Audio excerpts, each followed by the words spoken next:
So as we're starting to talk about Jesus tonight, what words would you use to describe Jesus? Just brain dump whatever comes to mind.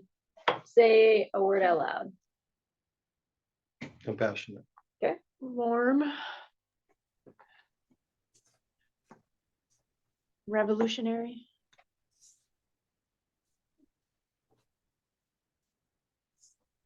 Loving. Yeah, loving.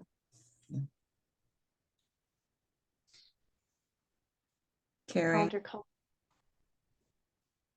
Open an invitation.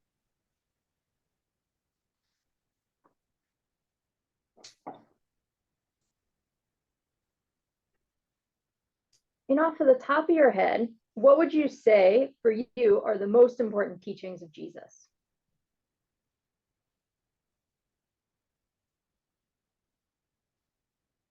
Inclusiveness. Yeah, love your neighbor as yourself. Of your neighbor, yeah.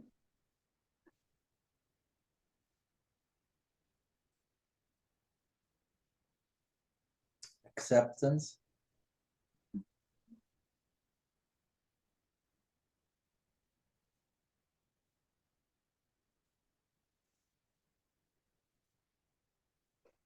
And what are the stories that come to mind?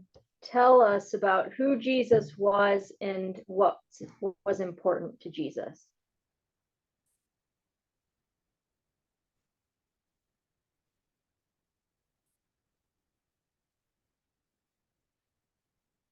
What was that? Well, the stories that Yeah, what Of are what the he did? stories? What does it say about Jesus what do they say? and what's important to Jesus? That every person's life has meaning, no matter who they are. Okay.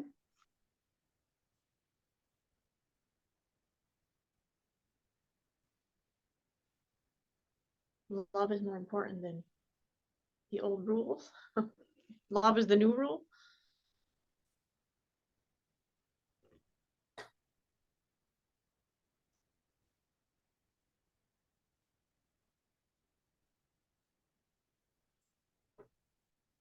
Are there any stories about Jesus that you find particularly difficult? Not just 7 times, but 70 times, 70 times. And also the story about the woman who was pushed away by Jesus, and she told him that even the dogs eat the crumbs from under the table.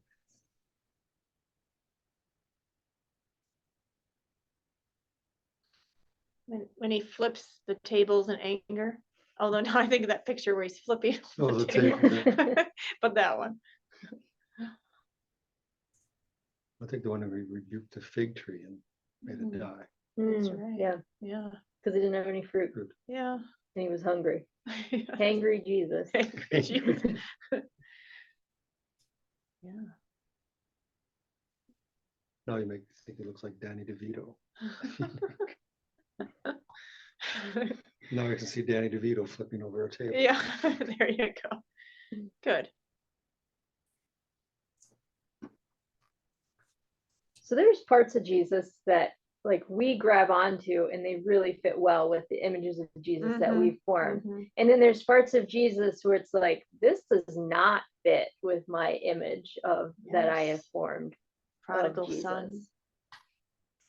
There's a lot where Jesus doesn't seem fair. So yeah. When he pays everyone the same wage and they work 2 minutes. Yeah. Yeah. We just heard. Or concept of fairness is Yes, not always the that's same as challenged. Jesus Yes. is, Yes. nor a concept of righteous anger. It's you Right, right. flipping the That's right. tables Yeah. or in cursing fig trees. Yeah. Look at some of those parables, I think, they're hard for us to make sense of, I think. Going, what? So what? Is what so So keeping all of that in mind, what does it mean to follow Christ?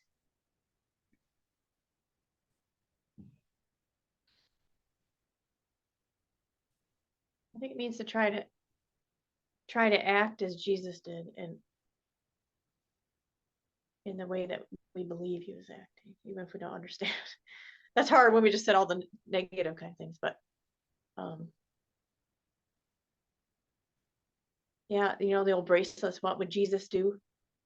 You know, and to me, that means that Jesus was, you know, inclusive and peaceful, but you know, that's also my interpretation, I think, a little bit of his stories, I suppose, but of course, he wasn't vindictive. right. I mean, you And can't get then- that out of there, And then, right? so it's like, when you say, what would Jesus do? If you thought of that, he's like, you start going down the route, now what would he do? He wouldn't do Yes, this. right. And reverse your course and go a different direction. Yeah, it's gimmicky, but I really do think that's what would Jesus, because that's our only example of God on earth is Jesus in the Gospels. So it must be very important what he did and what we should emulate. So, yeah. I'm thinking of the times that Jesus really wanted to get away to pray by himself and have some solemn time in prayer to God. And he he let that go because that was what he wanted. But there were crowds that needed to hear the good news. There were people that assembled that just wanted to hear him speak and to educate them to a better way of life, essentially. And he sacrificed what he wanted all the time in order to meet the needs of others.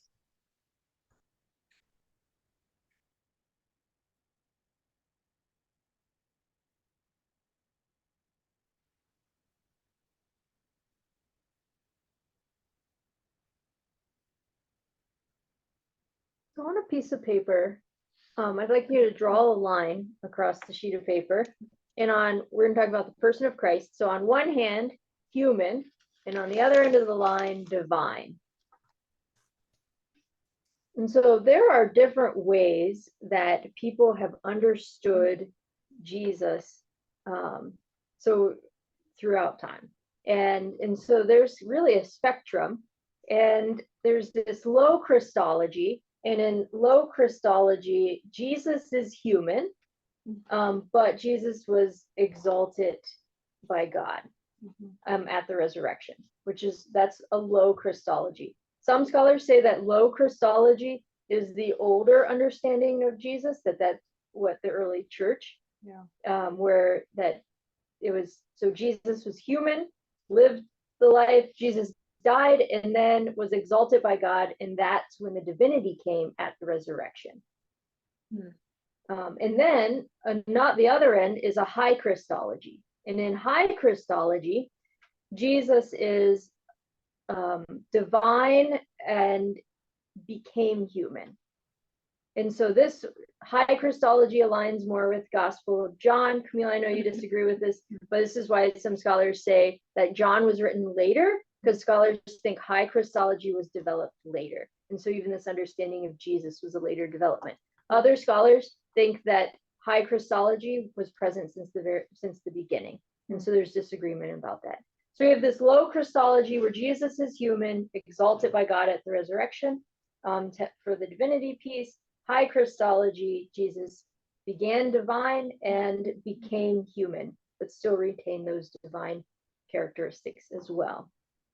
And so these are two Christologies that essentially existed since the early church and have woven themselves through. And throughout time, people have developed their own different branches off of what Christology is. So I want you to think about, for you yourself, when you think of the person of Christ, if you have a spectrum with human on one side and divine on the other side, where would you put the X as far as where Jesus is? So right in the middle would be Jesus is 50% human, 50% divine. And then on one end, Jesus is only divine, Jesus is only human. And there's no right or wrong, just where are you when you think about who Jesus is? Fully human, fully divine. So you're like I mean, right, that's what we were talking. right down the middle. Okay. So not 50% though, fully, but Full, right. Oh, I yeah. shouldn't have said 50-50. Yeah. Yeah, okay. Like equally I human think- and divine. I'll think about Yeah. it. I'd I would say tend 80. to go line You're more, more John toward leans divine. more divine. Okay. Yeah, I say 80-20 more divine. 80-20. Yeah. I like it. 83. All right. More divine leaning for you. I think it's right in the middle for me. There are Okay, so many stories of the divinity and so many stories of his humanness to me. Mhm. fully divine. Is anybody more on the human leaning side than divine? Camille, you are? Yeah. Which is humorous that with your understanding of John too. Yeah. Camille, you're muted. I'm still trying to figure it out. And I could make a cogent argument for both ends of the spectrum, but my idea of who Jesus is still developing. So I would be reticent to put it at one end or the other totally. Because I agree with Carol, there are so many wonderful stories, and I just don't know which ones are real and which ones are truly stories. So I'm still making up my mind. Sure. But I think what is really important in our lives is that we all pay total attention to the lessons of Jesus, to the teachings of Jesus, because I think walking in his footsteps is truly the right path for us. The compassion, the love, the acceptance, the put your human feelings aside and welcome people with open arms. Forgive when you need to forgive.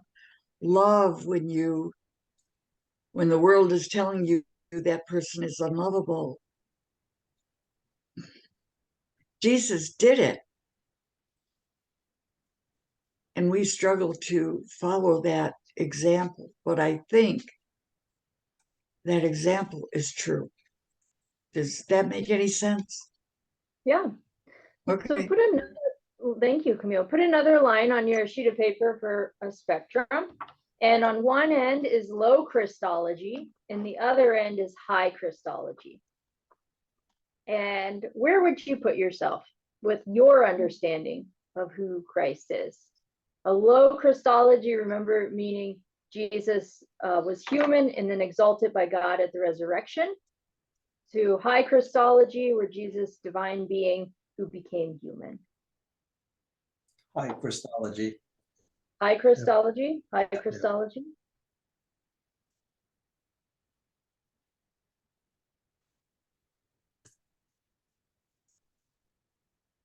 This is the first time I've ever heard of low Christology's philosophy, so I never even considered that he wasn't fully divine from the beginning. Sure.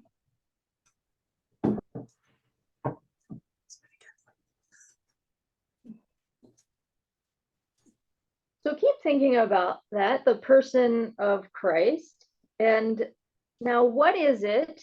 Well, the next question is, what did Jesus do? Like, what was the purpose of Jesus?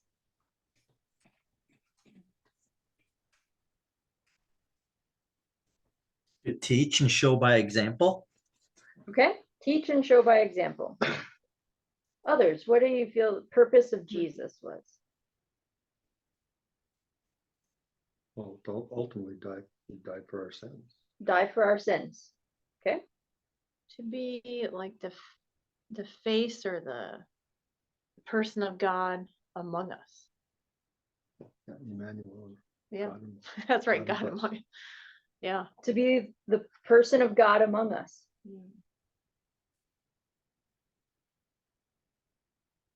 To introduce us to a loving God. To introduce us to a loving God.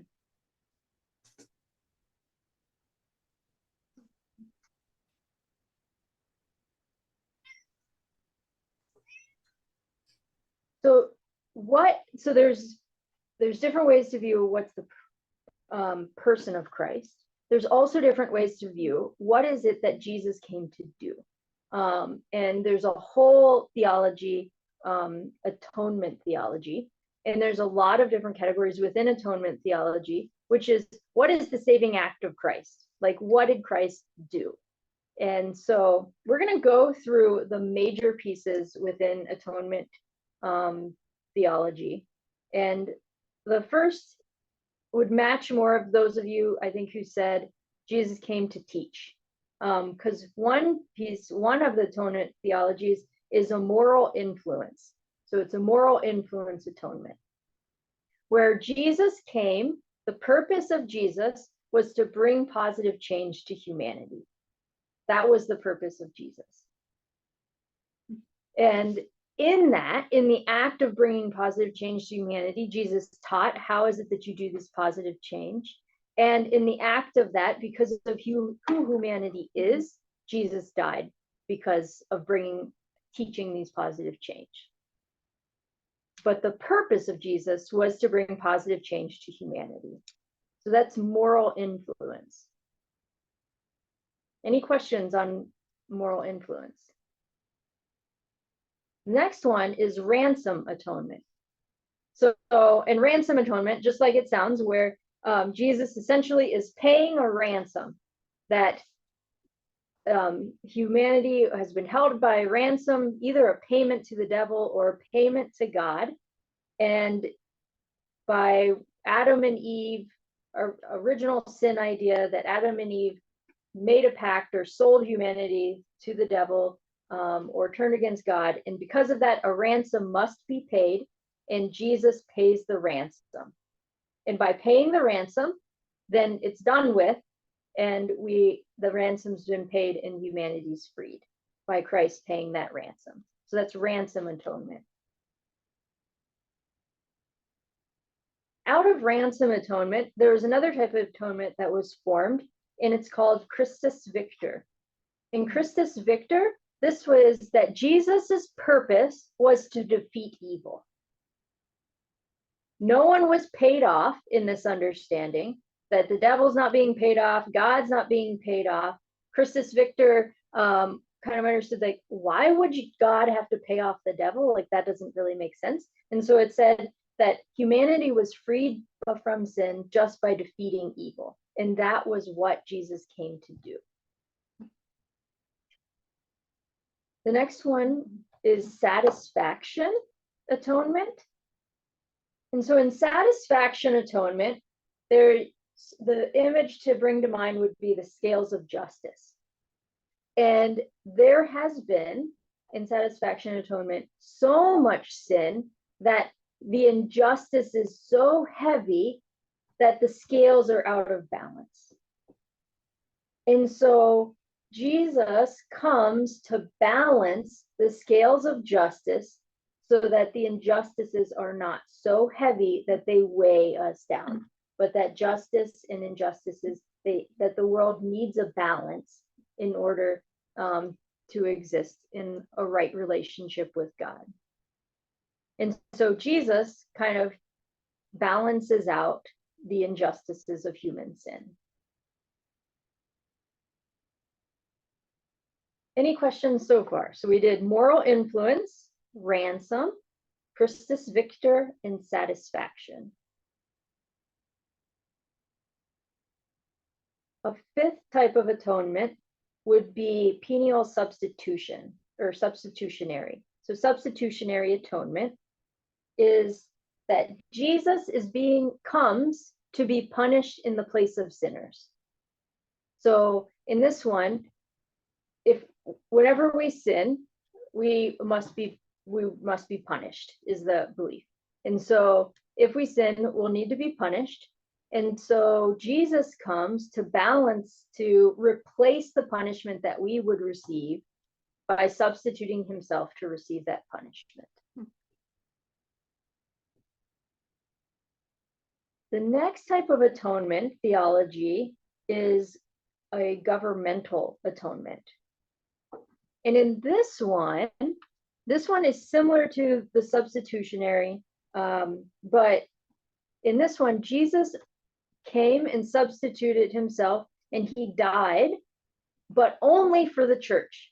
So the amount of punishment and the type of punishments that humanity deserves, Jesus did not do what would replace all of that punishment.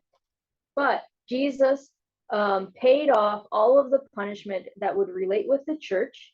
So anybody within the church would be in a hiding place away from God's punishment because of what Jesus paid. So that's governmental atonement. And the last one that we'll look at tonight is a scapegoat atonement. So in the scapegoat atonement, Jesus is not a sacrifice at all. Jesus is a victim. And so in this one, that God never asks for there to have to be a sacrifice. This is humanity's demand upon others, is that humans are demanding a sacrifice. And so God sacrifices God's self as a scapegoat for human demands.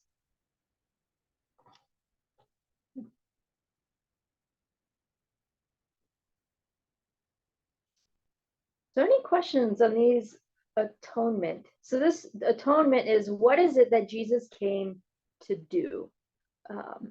And what happened as a result of Jesus's, some of them focus more on Jesus's life, some focus more on Jesus's death, some focus more on the resurrection, some all of them different pieces with one another. Any questions on these major atonement theologies?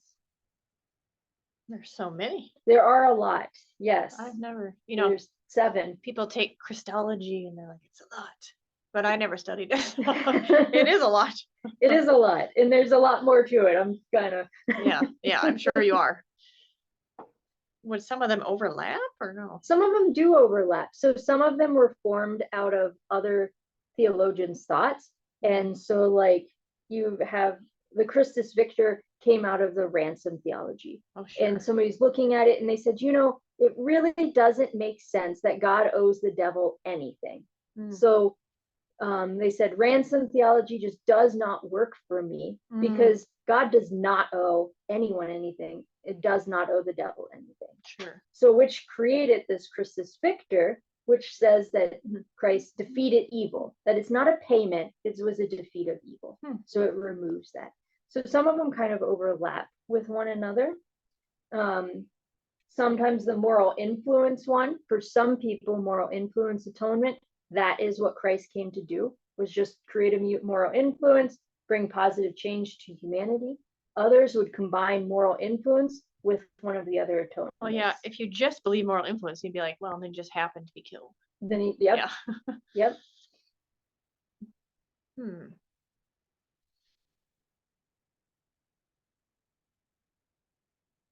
And some match certain church theologies too. Yeah, definitely. Like the governmental atonement is more of that would be found more in a community that believes in like predestination, where only the people who are part of the church would be saved. Yeah.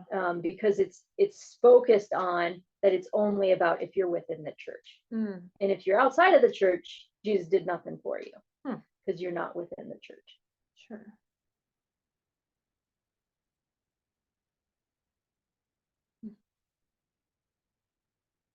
Other questions?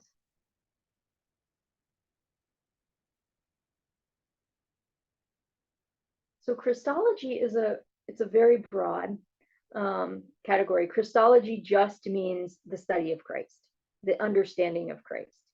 And Camille, as you said, I don't know exactly where I am right now. I'm still figuring out. And honestly, if you know exactly where you are and you're not still figuring out, you might be doing Christology wrong.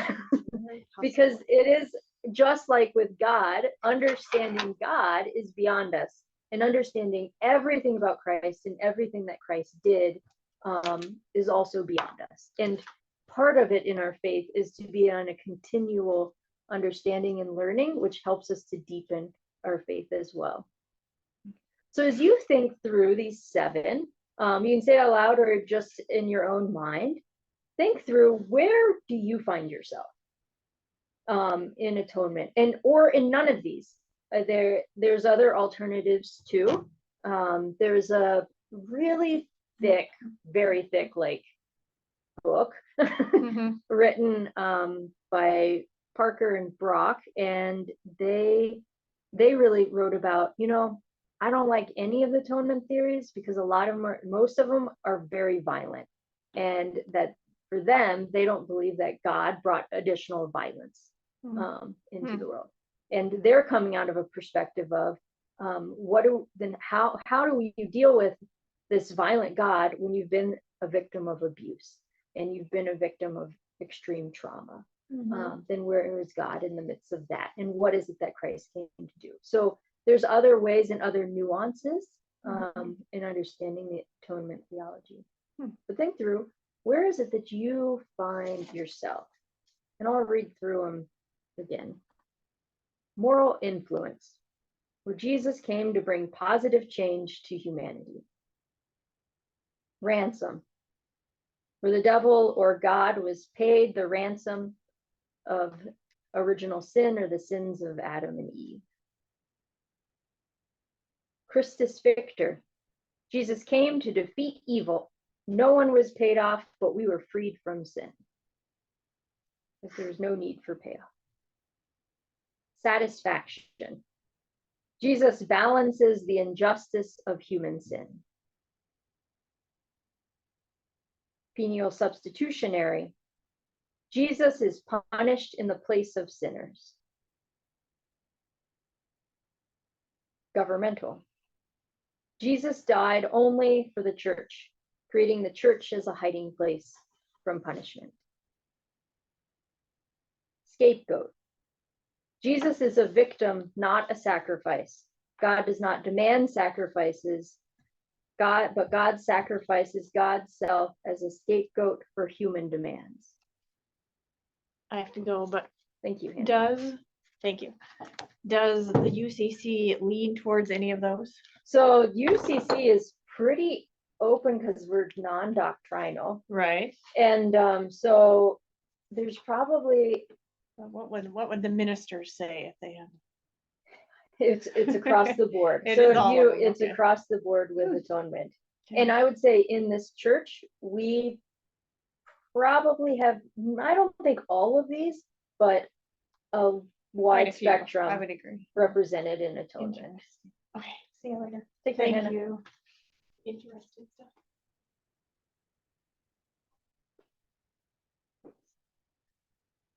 Does anybody want to share or have any questions on our quick overview of Christology?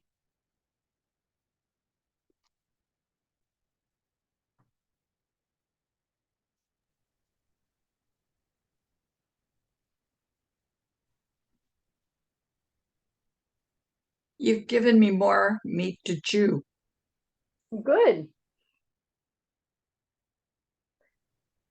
And I have a question for you for next week. So next week, we've got 2 options. One option would be we can dive in deeper into the theological worlds. So we would take Christology and then expand it a little further and dive deeper into this. Because there's into like the way that we view just everything and how that informs the way that we act within the world. Or we'll move into the history of Christianity. What would be people's preference? And we can do both, it's just for next week. I'd like to delve into the history of Christianity. Okay, I'd say that'd be right.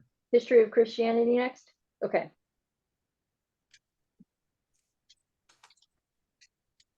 Sounds good. So next week we'll go into history of Christianity. And we're going to start with a pop quiz. I know it's like not a pop quiz if I announce it, but it's not graded. And so And let's go with the expansion of Christology then. Are we having a pop quiz with that one? Actually, no pop quiz of that. it'll be fun, I promise. All right. We can look at the theological worlds later in the class too, but we'll go into history. Oh, yeah. Great. So, well, I'm gonna thank you, everybody. I'm gonna stop the recording.